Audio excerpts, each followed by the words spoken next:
ఇప్పుడంటే మనకి నీరు అది చాలా విచ్చలవిడిగా దొరుకుతుంది కానీ ఆ రోజుల్లో అప్పటి కాలం మనుషులు చాలా కష్టాలు పడేవారు కదా నీటి కోసం. అవి ఎలాంటి కష్టాలు అనేది అమ్మమ్మని అడిగి తెలుసుకుందాం. నమస్తే అమ్మమ్మ. ఇప్పుడంటే మనకి చాలా ఎక్కువ నీరు అది ఉంది కదా, చాలా ఎక్కువ నీరు పాడు చేసేస్తున్నాం కదా, మరి అప్పట్లో నీళ్ళు దొరికేవా? దొరికేవి కాదు, నీళ్ళు దొరికేవి కాదు. ఎలా ఉంది? చాలా దూరం నుంచి మోసి తెచ్చుకొని మేమే కాదు అందరమే దూరంగా మోసి తెచ్చుకుంటారు. దూరం అంటే ఎంత దూరం నుంచి? మరి ఆ కిలోమీటర్లకి ఎవరు వెళ్ళటో నాకు తెలవు కదా. మరి ఇక్కడ నుంచి ఎల్లరమ్మ గుడి కొనుక్కో ఎంత దూరం ఉంటుంది చూడు, 2.5 కిలోమీటర్లు ఉంటది.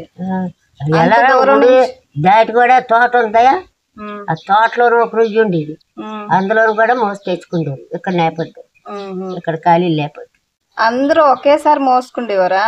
పొద్దుంటలే మోసారు, మళ్ళా 4 గంటల నుంచి మళ్ళీ మధ్యాహ్నం మోసారు నీళ్లు. ఏ రోజుకి ఆ రోజే మోసుకుండేవారు. బిందులు ఆడవాళ్ళు మోసారు, మగవాళ్ళు కావిలితో మోసారు. చాలా దూరం. ఎవరి ముందు వెళ్తే వాళ్ళకి నీళ్ళు దొరికింది. ఆ రేక వేసుకుని తాడుతోటి తోడుకుంటారు చేపతోటి. ఆ నీళ్ళు లేక ఈ అడవిలు లాంటి వచ్చిన వాళ్ళకి ఆ ఇన్ని గలువు నీళ్ళే కొంచెం వేసి ఇచ్చారు. ఈ అడవిలాంటి వచ్చిన వాళ్ళంటే ఎవరు వచ్చేవారు? ఆ భూమిగాలు ఎవరి భూమి ఉంటే ఆ భూమి కాడికి నీళ్ళు దొరికేవి కాదు. బొక్కన ఇక్కడ ఇల్లు ఉంది కదా అని వచ్చేవారు. బొక్కడ నీళ్ళు పోసారు, మా నీళ్ళే బిందులో 4 బిందులు ఇంట్లో ఎత్తుకుంటారు, గోళాలలో మోసుకుంటారు. దాహం ఎక్కుకొని వండుకోవడానికి ఎవరైనా వచ్చి పోయిన వాళ్ళకి చెంబులు ఇవ్వడానికి పెంచారు నీళ్ళు. అడవిలో కలిపి వెళ్ళిపోతుంటాయి చూస్తాం.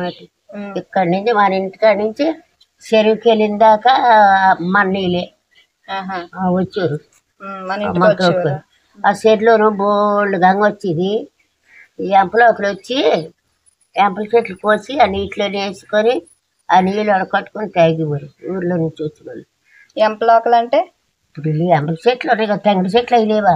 తెంగడి చెట్లు అలాంటి చెట్లు వేసుకొని నీటిలోను కొంత తేరుతాయి కదా, నల్లగా వస్తాయి నీళ్ళు.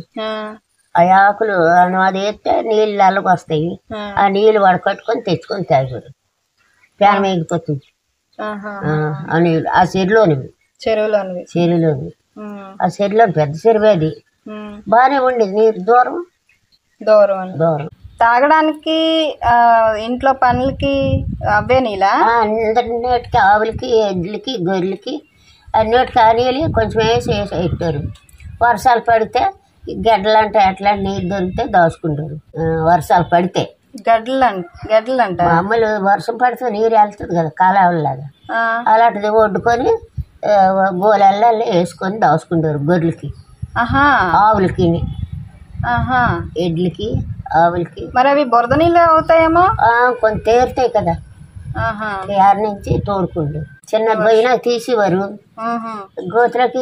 నీరాలు వెళ్ళి ఇప్పుడు మన అన్నయ్యకు సేలేకి వెళ్తుంది కదా నీరు, ఆ నీరు వెళ్ళింది ఇలా. అయితే నీ వర్షం పడితే గోతుల్లో తీసి ఆ గోతులోకి నీరు చేరితే అందులో నీరు గోళాల్లోకి వేసుకుంటారు. ఆవులకి గొర్రెలకి మేకలకి గేదెలకి అన్నిటికి అందరూ, మేమే కాదు అందరికీ అయ్యే నీళ్ళు వర్షం తల్లి పడితే. లేకపోతే ఆ కాశీ నుంచి మోసి తెచ్చుకోవడమే తాగడానికి. అక్కడ నూతులు ఉండేవి. నూతులో నుంచి రేఖ తాడేసి తాటికమ్మ రేఖ, బార్లీ కాదు ఇది తాడి చెట్టు అని కదా, మరి రేఖలు కట్టి రేతలు కట్టుకోవడానికి. రేతలు రేఖలు కడితే ఆ రేఖ డబ్బున్నర ఎంత ఇచ్చి రేఖ కొనుక్కొని ఈ తాడు కొనుక్కొని కొవరతాడు ఆ రేఖ కట్టి తోడుకుంటారు నూతులోకి. ఆ నీళ్ళు తెచ్చుకొని తాగేవారు. తాగడానికి అన్నోటికి అవి వర్షం పడితే కదా నీళ్ళు దొరుకుతాయి. వర్షం పడిపోతే నీళ్ళు ఉండవు కదా. వర్షం లేకపోతే మరి నూతుల్లో కూడా ఉండేవి కదా. మరి నీళ్ళు లేకపోతే ఎలా? మరి నూతుకి వెళ్ళిపోయారు, దూరంగా వెళ్ళారు. ఏ నూతిలో ఉంటే అక్కడికి ముందు వెళ్ళిన వాళ్ళకి దొరికేవి. ఆ నూతులు కూడా ఎండిపోయి కొని ముందు వెళ్ళిన వాళ్ళకి దొరికేవి, వెనక్కి వెళ్ళిన వాళ్ళకి నీళ్ళు దొరికేవి కాదు. మళ్ళీ ఊరిందా కూకుండోరు ఆ నీళ్ళు. ఆహా, అలాగా ఊరుతూ ఉంటాయా? అలాగ వస్తుంటే బక్కడేసి తోడుకుంటారు. ఎవరి ముందు వెళ్తే వాళ్ళకి గబ్బుకుని దొరుకుతాయి, వెనక్కి వెళ్ళేకి ఆలస్యంగా ఉంటాయి. మరి అప్పుడు బోరింగ్లు అవి లేవా? బోరింగ్ లేవు, నుయ్యిలే. ఎక్కడే రే బాబు అని డబ్బును బాబు ఎక్కడో నుయ్యి తెప్పితే నీరు పడేది కాదు, ఆ నూతిలో నీరు వచ్చేది కాదు. డబ్బులు ఎవరైనా తవ్వుకుంటే అక్కడ కూడా వచ్చేది కాదు. నూతిలో భూమిలో నీరు లేని చేట వస్తాయి, నీరు ఆ నూతిలోకి వచ్చేవి కాదు. ఎప్పుడో వర్షాలు పడితే ఆ నూతులు పడితే ఆవులకి ఎద్దులకి తోడుకుంటారు గెడ నీరు వెళ్ళి. అది మరి చాలా ఇబ్బంది పడ్డాము. పంటలు అయితే వర్షాలు పడితే పంట పెట్టుకోవడం, వర్షం ఎండిపోయితే మరి లేదు. వర్షం పడ్డది కదా అని ఏదో వ్యవసాయం పెట్టారు, సోడిసారు గంటసారు ఏదో వేసారు. వేస్తే ఒక నెల 2 నెలలు అన్నపోతే చచ్చిపోయింది. ఆ చేను చచ్చిపోతే డబ్బు మధ్య పెట్టి కూలీళ్ళు అట్లా చేసుకోనమా, మరి ఆ పంట వచ్చేది కాదు. అప్పులు పని అయిపోయారు, అప్పు తీర్చలేము, ఎలా తీరుస్తాము? మరి ఏం చేసేవారు అయితే? పంటలు లేవు, వ్యవసాయం ఎడదామంటే అప్పులు. ఎప్పుడో వర్షం పడేది, వ్యవసాయం వాన పడదు కదా అని ఏదో వ్యవసాయం పెట్టారు. మరి వాన లేదు, అవి ఎట్టినవేమో చచ్చిపోయేవి, డబ్బు పెట్టుకొనుకునేవి పోయేవి. అలాగ అప్పులు పని అయిపోతుంటే ఎందుకు ఈ భూమి పెట్టుకొని ఇక్కడ ఎదలాడమని చెప్పి రాజులు వచ్చి అది ఇస్తారా, ఇది ఇస్తారా, ఆ భూమి ఇస్తారా, ఈ భూమి ఇస్తారా అని అడిగేవారు. ఆవిడ ఆపుకొలుతాడు ఎచ్చ పెట్టుకున్నారు. సెంటు 100 రూపాయలకి 50 రూపాయలకి ఇలా ఓగులు నీళ్ళు లేక అమ్మేసుకున్నాం, సెంట్లు లేక ఇచ్చేసారు. వాళ్ళు వచ్చి వ్యవసాయాలు అన్నీ పెట్టుకొని మదుపులు పెట్టుకొని బోర్లు వేయించుకుంటారు.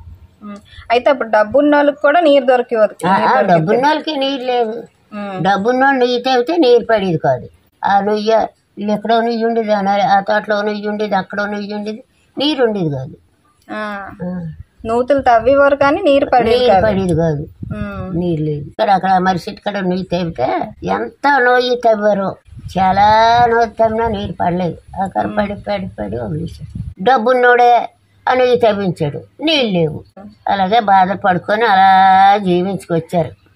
గవర్నమెంట్ ఈ బాధలు చూసి నీళ్ళు దొరక్క బాధపడితే గవర్నమెంట్ అక్కడ బోర్లు వేయించారు. బోరింగ్లు, చేతి బోర్లు అండి. అదే ఊరి నుంచో తీసుకొచ్చి చేయితో కొట్టించారు బోర్లు. కరెంట్ బోర్లు కావు ఇప్పుడున్నాగా, చేయితో కొట్టాడు మనం పంపు కొట్టినట్టుగా. అతను ఎవరో ఈ బోరు చేయితో పంపు కొట్టినట్టు పొగులు రాత్రి 3 రాత్రులు ఎన్నో కొట్టాడు. 3 రోజులు చేతి బోరు కొట్టించారు గవర్నమెంట్. ఆ నీళ్లు మేము తాగాము, కొంచెం దగ్గర ఆనాయి నీళ్లు. అంటే అప్పటి నుంచి ఇంకా బోరింగ్కి వెళ్ళేవారు. అక్కడి నుంచి మన ఆ బోర్కే వెళ్ళేవారు, నూతికాడికి వెళ్ళలేదు. మరి గొడవలు ఆడుకుండేవారా? బోరింగ్ దగ్గర గొడవలు ఉంటాయి కదా. మా కాడ గొడవలు లేదు, తనుకొని వేసుకోవడం తిట్టుకోవడం లేదు. ఆ బోరింగ్ ఎప్పుడు కొట్టినా నీళ్ళు వచ్చేవా? నీళ్ళు వచ్చి ఆ బోర్ పోతే డబ్బులు ఇచ్చి బాగు చేసిన వాళ్ళకి పోతే బాగు చేయించుకుంటుంది. అంటే మీరే డబ్బులు ఇచ్చి అదేంటి గవర్నమెంట్ కదా వేయించింది, మరి గవర్నమెంట్ చెప్పారు కదా. గవర్నమెంట్ తాలూకు మనుషులు వచ్చి రూపాయి అడుక్కున్నారు, ఇంటికి రూపాయి దండి ఎత్తిచ్చారు బాగు చేయడానికి, బాగు చేసినందుకు. ఇంకా అలాగలా ఇప్పుడు ప్రతి ఇంటికి బోర్లు వచ్చాయి, ప్రతి ఇంటికి బోరే, కరెంట్ బోర్లు. ఇప్పుడు నీళ్ళు పాడు చేయకండి. ఇది వాటి ఎపిసోడ్. మళ్ళీ వచ్చే ఎపిసోడ్ లో మళ్ళీ కలుసుకుందాం. ఉంటాను.